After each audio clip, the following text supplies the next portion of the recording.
In this lesson, we'll learn how to place openings into our model. Doors were easy. Openings are just as easy, but not as straightforward. Openings are considered to be generic models within Revit. As a matter of fact, up until Revit 2013, openings were grouped with doors, adding confusion when someone clicked the door button and Revit wouldn't allow that person to insert an opening. That person was me.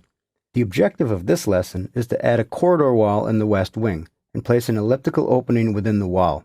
Open the file you've been working on or open the file called Chapter 3 and follow along.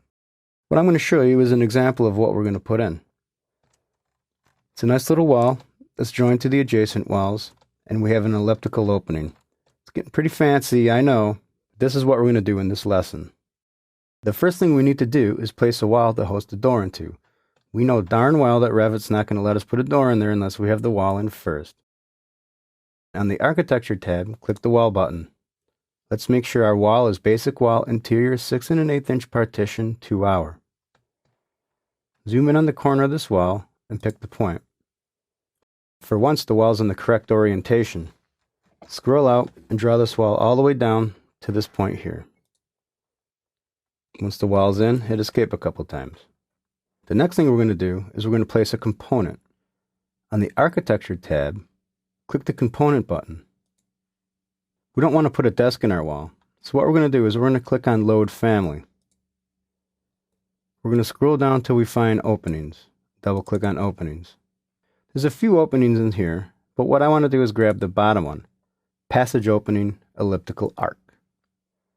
Click Open. Now what I want to do is I want to find the center of this wall, and I want to place the door in it.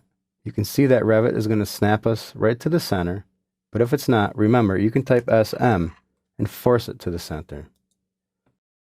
Pick the inside of the wall and hit escape. This is a pretty small door. The next trick is to create another type of door. We've learned that there's several different types for other doors. This one we're going to actually make a different type. Click on the Edit Type button.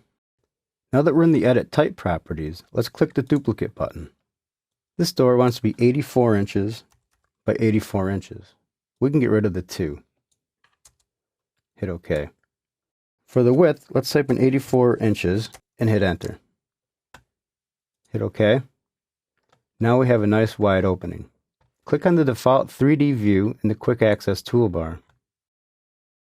Hold down the Shift button and the Wheel button on your mouse and notice that you can scroll around. If you hover over the opening, you can select it. Select the opening, hold the Shift button, hold the Wheel button on your mouse, and notice that now when we zoom around, we're kind of rotating it upon the door. The door is the focal point. Next thing I want you to do is let's make sure we're back in Level 1 floor plan. Hit escape a couple times, type ZA, and click the Save button. We're getting pretty fancy here. It's good to know how Revit looks at openings. This is simply another type of family that can be hosted to a wall, but it's really cool to know how to make another type of a family.